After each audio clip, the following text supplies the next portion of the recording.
Hi, this is Megan Jax, and I am here with sketch number 4 from the Creative Memories May 2021 virtual crop.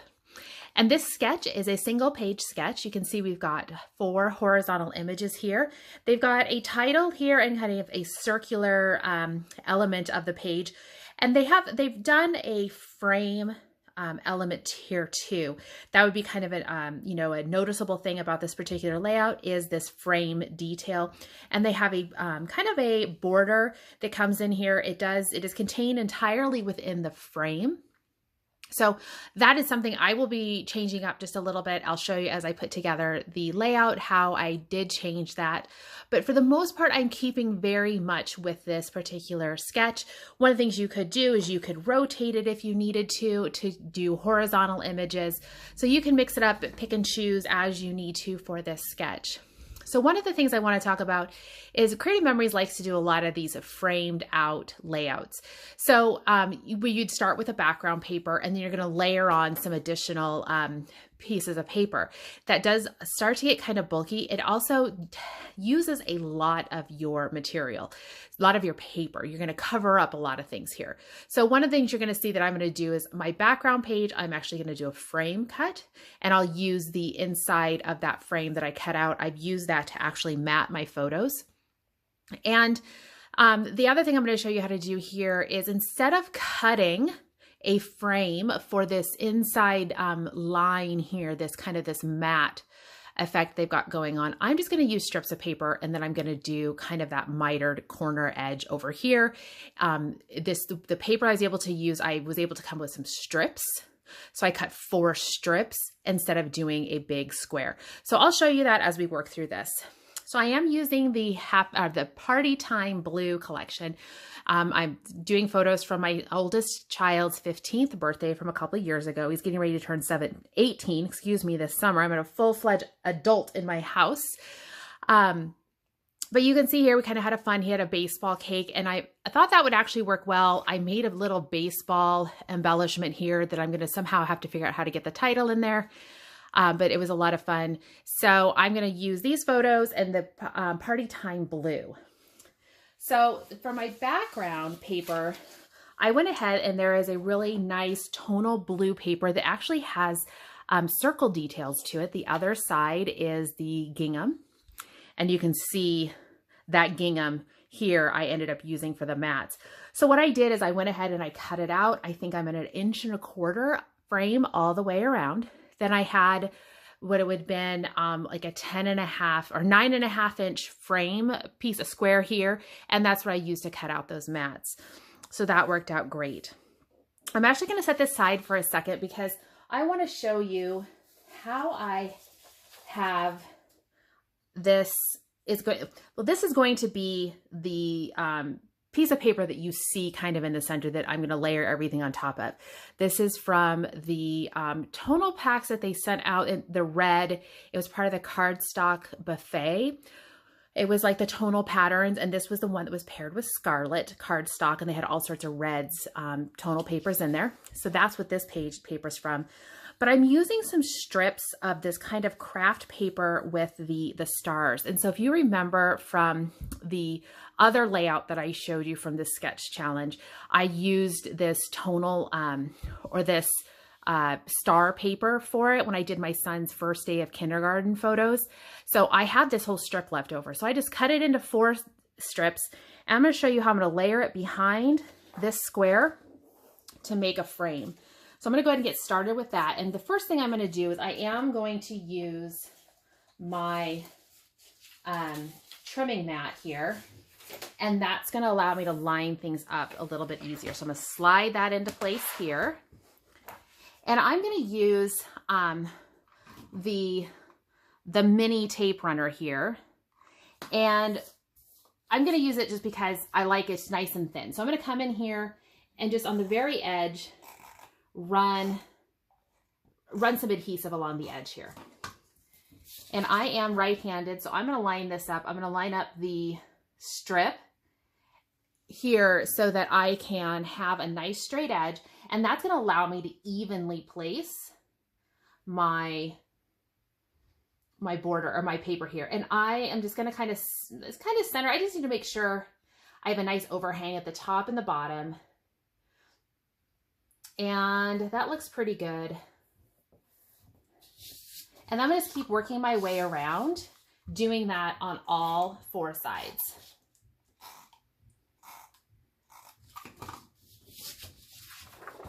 And this is saving me so much paper. And so that, you know, I'm just using up the scraps from that other layout that I did. Instead of cutting a whole new 12 by 12 sheet down, I'm just using up the scraps.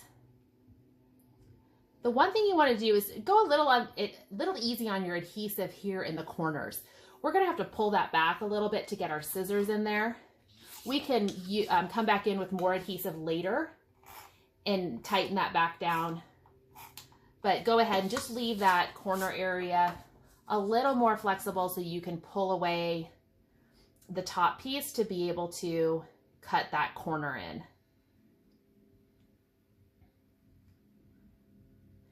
And I'm just kind of eyeballing it here as best I can. I think it's about just over 1/8 of an inch, or around 1/8 of an inch. If you follow the measurements on the sketch, that I think it ends up being, you have an 1/8 inch frame all the way around. You can adjust that if you want. You know, I show it to be that 10.5. If you use a 10.25 inch square here, then doing a 10.5 inch frame around it is going to get you an 1/8 of an inch overlap. You can adjust as you need to. I think my strips are all about 3/4 of an inch. Or actually they look like they're 5/8 of an inch. So here we go. I've got all the frames, all the corners on there. And now I'm going to use my scissors. And I'm going to come in here, and this first one you can see I actually put adhesive down all the way in that corner. I'm going to kind of peel this back. Actually, I think I'm just going to flip it over. It'll be easier. I'm going to do it on the table here. And I want to go corner to corner.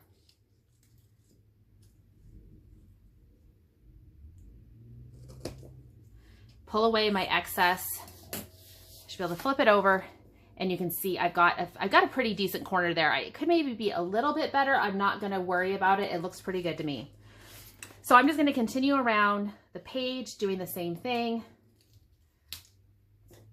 These first few corners I did, I put adhesive all the way to the edge. And if you don't do that, you'll be good. I'm gonna use my repositionable here and just come in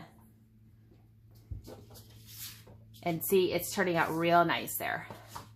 So I'm just gonna keep working my way around.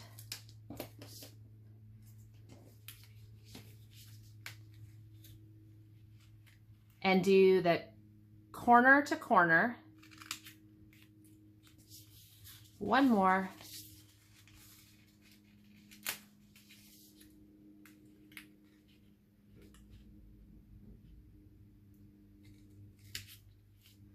Corner to corner. So I've got that all done there. So you can see 4 strips of paper. I was able to get that, the matting effect. And then I'm going to come in here and I'll be able to lay this on. I've got a pretty decent overlap, so I'm going to run some regular adhesive on the back side of my paper here.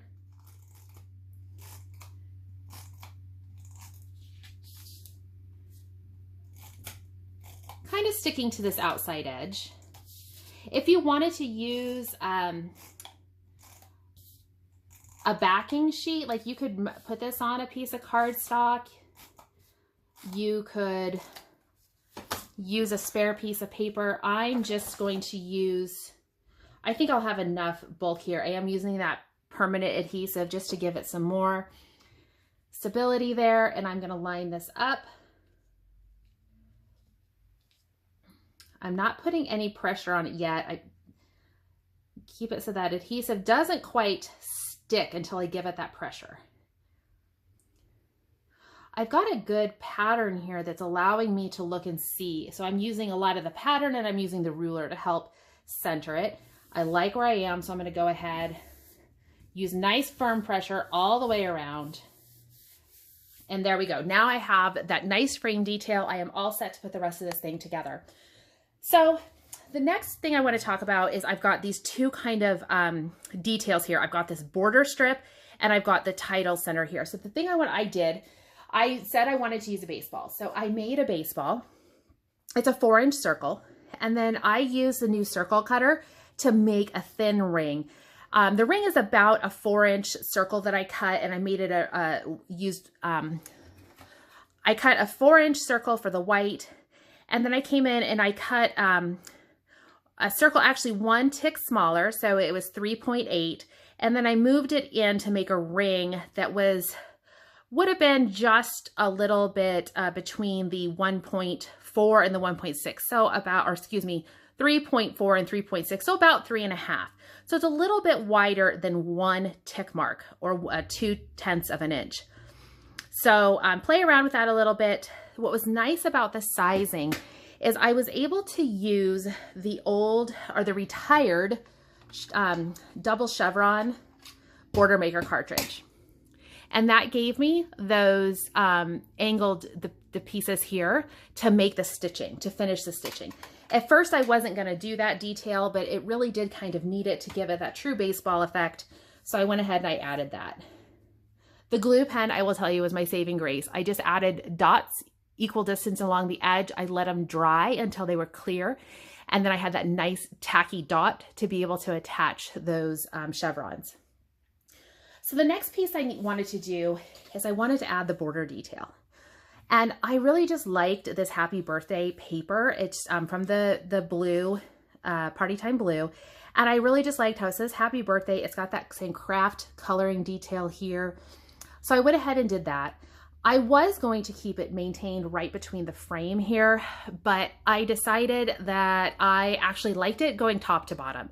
I am using some platinum shimmer as to back it, so it gives a little bit of a detail.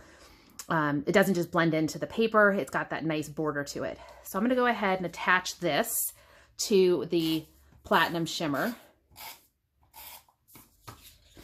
And I cut it the same width. The way this happy birthday paper is lined up, I actually cut it the width of the paper, of this one block of sayings. So it actually worked really well. And then I'm just gonna center it here on the layout. I think that maybe around 2 inches. I can't remember for sure, but I am gonna go top to bottom. I got happy birthday here at the top, happy at the bottom. That's gonna be nice. The baseball is gonna come in here. It's gonna be under slightly. And now I'm gonna be laying in 4 images. So I've got 4 photos. And I will tell you here, I actually had 5 photos that I wanted to use, 2 of which were vertical. So I went ahead and I just put them all onto one. These are just slightly like 3 by 4.25. So I did them as, so they're about 2 by 3s on here. And that worked out fine. I really wanted to include a better photo of the cake. I made the cake. My son loves mayonnaise cake. It's one of my favorites. And so he had a mayonnaise cake for his birthday. And that year I got creative and I made it a baseball cake. And so here we go with the photos. It'll come in like this. I have one of the embellishments from the Party Time collection, the Make-A-Wish embellishment. And then there's some banners that are these craft banners. And I'm not sure whether I'm gonna come in, I might come in along like this to give that happy birthday. Might punch out some balloons. And I do have another little embellishment here. It says picture perfect. I like that the Party Time Blue stuff all works so nice together. And then I was able to just pop in a little bit of red to go with that baseball to kind of pick up the baseball theme of the overall, birthday cake that he had. So here is sketch number 4. I hope you enjoy it. I can't wait to see what you guys create. Please be sure to share it in the All Access group. And I will hopefully have other sketches coming here soon. Thanks.